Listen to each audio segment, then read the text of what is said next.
costo reputacional de todo aquel que participa en la política se incrementa. O sea, no es tan sencillo tampoco participar en política y ganar.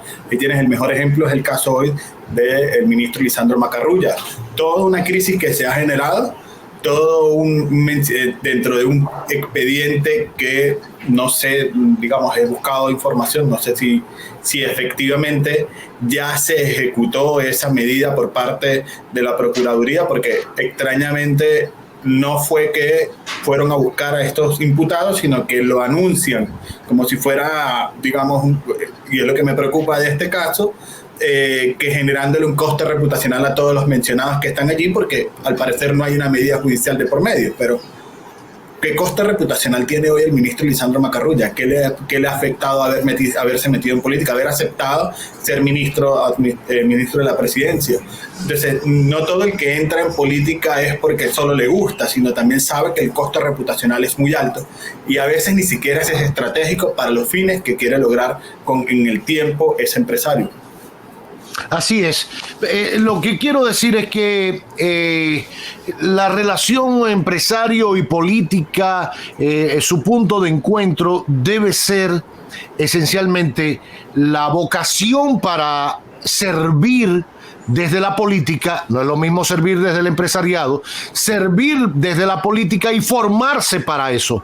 Yo creo que hoy hay un descreimiento grande en la partidocracia, no solo aquí, sino en gran parte del continente, en el mundo. Ha habido crisis desde que al final también desechamos las ideologías, dejamos de darle un empaque a las ideas y porque es más fácil trabajar para el populismo, que entra en todo y dale y no importa, y eso tiene su precio al final. Miren los países que han apostado a eso, por dónde van a meses de un presidente llegar a la presidencia. Más o menos populismo, Boris más o menos, el otro más o menos, pero al final todo el mundo se ha regodeado en eso y tiene su precio. Y quizás el presidente chileno tiene una dosis y un peso más ideológico en su propuesta y eso, pero todo tiene su precio en la vida y como decía Raniero, o sea, para un ministro como Macarrulla, con una historia de trabajo familiar y empresarial. Eso no quiere decir que lo que haya hecho o dejado de hacer esté bien o mal. No estoy juzgando eso porque eso le tocará a la justicia. Pero ¿qué ganan, por ejemplo, Jochi Vicente, ministro de Hacienda?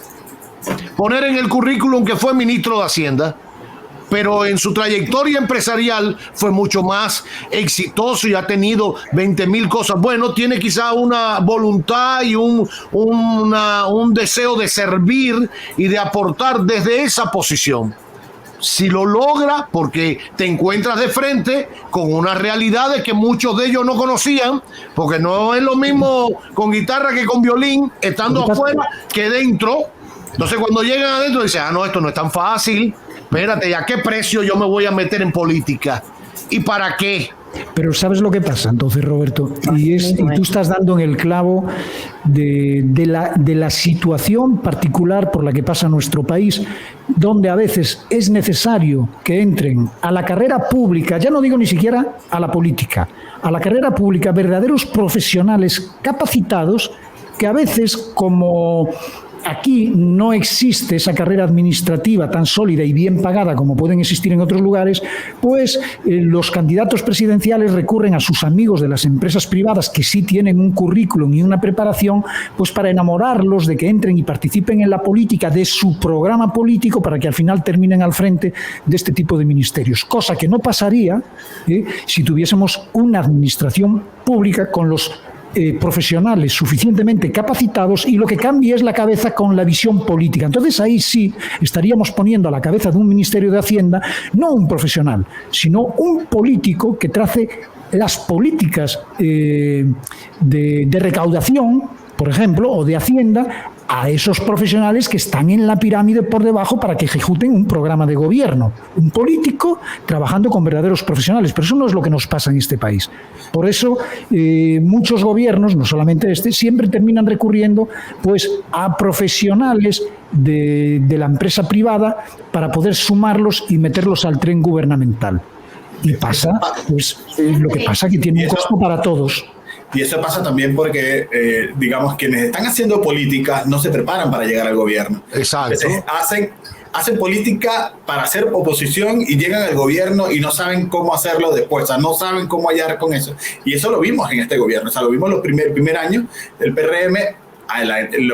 Aquellos que fueron parte del PRD tenían 16 años sin tocar la administración pública, no sabían los cambios que habían generado, porque también hay que reconocer, en 16 años la administración pública en la República Dominicana se modernizó, se avanzó, se digitalizó, y eso y se modernizaron los procedimientos con inversión del Banco Interamericano, del Banco Mundial, de la CAF, y eso generó una nueva administración pública. Hoy es mucho más difícil ser corrupto en la República Dominicana que hace 20 años.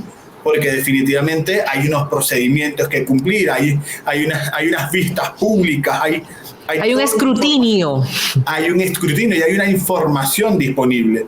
Por eso, una de las cosas más bien en la que deberíamos centrarnos también es, nos conviene que todo se comunique. Por ejemplo, en el caso de este que está ocurriendo en la Procuraduría, se comunica, pero no hay una medida, no hay una justicia, y hay un costo reputacional alto. Entonces, me preocupa eso. Me preocupa de otra cosa también que ocurre mucho, es que, Pinky lo decía, se mal paga al funcionario de la administración pública. O sea, digamos, de una u otra manera, trabajar en la administración pública a veces es complicado, es riesgoso, sobre todo los funcionarios de carrera. Entonces anunciamos por ahí que ganan 150,000 pesos mensuales, 200,000 pesos mensuales un funcionario, y ocurre como un escándalo. Pero ¿cuál es la funcionalidad? ¿Cuál es el rol que está desempeñando? ¿Y cuál es el costo que genera eso si no funciona? Entonces, yo creo que aquí toca tres cosas. Uno, el empresariado tiene que entender de su labor social más que política, porque su labor social trasciende la política. Yo difiero. Para mí, el empresariado es la maquinaria para generar riqueza. Y eso es lo que tiene que ser el empresariado. Para mí lo anormal es que el empresariado tenga que ocuparse de labores de las que se tiene que ocupar el gobierno. No haría falta una labor social del empresariado si el gobierno estuviese haciendo su trabajo. Si el empresariado tiene que asumir actividades de carácter social es porque algo no está funcionando. Y entonces el empresariado quiere sacar algún beneficio pues, de ese tipo de aporte. Pero para mí la empresa son netamente generadores de riqueza y tienen que interactuar en la política pues, en la base de la regulación. En este momento pues, habrá que incentivar más o menos, en este momento tendrán que pagar más o menos impuestos, en este momento hará falta que ellos tengan facilidades para contratar más o menos personas, etcétera. Esa es la interactuación política del empresariado. Pero yo no creo, por un lado, que el empresariado se tenga que dedicar a labores sociales y, por otro lado, no creo que el empresariado, su función sea traspasar y saltar la valla y convertirse en políticos. El empresariado es lo que es. Si se quieren meter en alguna de esas dos cosas, es que algo definitivamente no está funcionando bien. Por un lado, que el gobierno no hace lo que tiene que hacer en actividades sociales, y por otro lado, que no hay políticos lo suficientemente capacitados, y entonces los empresarios se creen con la posibilidad de asumir un rol para el que no están formados ni preparados, ni sería el que le tendría que corresponder. Ese es mi punto de vista. Pero fíjate que lo importante no es no hacer labor social. Yo creo que el empresariado sí debe hacer labor social porque vive en sociedad y más bien le conviene. Ese es estratégico. Es estratégico porque genera fidelidad, genera rentabilidad, genera sostenibilidad. Porque un empresariado que no está vinculado a lo que está ocurriendo en el entorno definitivamente no está. Es que yo no digo que el empresariado le tenga que doler lo que le pasa en el entorno o no. O sea, claro que le tiene que doler. Ahora, no creo que podamos aplaudir el hecho de que los empresarios tengan que, aunque les duela, asumir responsabilidades de esas características.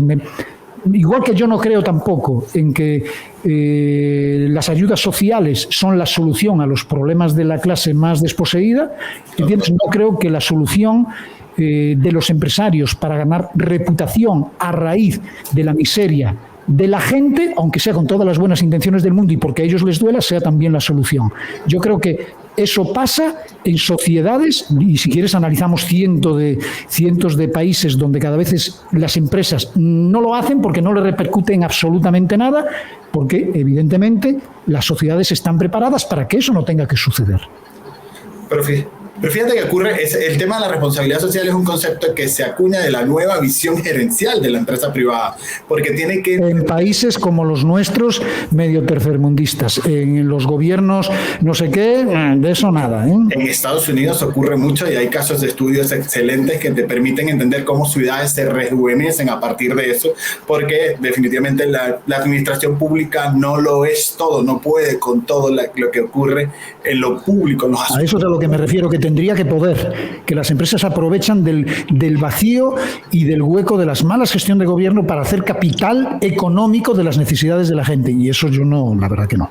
Pero, a ver, eso es partir del principio en el que las empresas, digamos, en que primero la eficiencia de los gobiernos, hay fallas de gobiernos que se generan como hay fallas de mercado. Las fallas de mercado te generan desigualdades y te generan conflictos sociales, y entra el gobierno, que también tiene sus fallas de gobierno por faltas de administración, por poca preparación, porque no tiene el presupuesto suficiente, y pide la colaboración de la empresa y claro, empiezan a y ahí es donde la empresa se crece, le exige al político de turno prebendas y no sé qué, porque el político va a querer que esa compañía privada o esa empresa privada siga solucionando los temas que ellos no pueden solucionar. Y le empezamos a deber a las empresas privadas y a los empresarios que nos maquillan esos aportes sociales con intereses posteriores, y entonces empezamos a generar una dependencia mutua de los dos que no lleva a ningún lado. Eso depende también de cómo tienen los límites colocados sobre esa acción. Ojo, es necesario. Bien decía San Agustín, toda la empresa, como es un grupo, es un producto de la sociedad, tiene que devolverle a la sociedad parte de lo que hace, porque está siendo rentable de ella. Empleos, buenos salarios, buenos productos, todo ese tipo de cosas. Y buenas comunidades de entornos, porque, por ejemplo, instalar un supermercado en una comunidad donde tiene tantas carencias y donde hay inseguridad, donde hay problemas, donde no está llegando el gobierno, a la empresa no le conviene, tampoco es que funcione así. Y pongo algo más, la responsabilidad social empresarial es mucho más importante en América Latina que en cualquier otro país, porque cuando llega el populismo que te quiere expropiar, que te quiere perseguir, que te quiere desarrollar, que quiere ir en contra de ti, si no hay una comunidad de entorno que hable de tu responsabilidad, definitivamente sufrirás en carne propia lo que hace el populismo y los malos gobiernos. Así es. Raniero, gracias por traer este tema. Raniero Casoni acompañándonos en este magazine que no tiene nombre.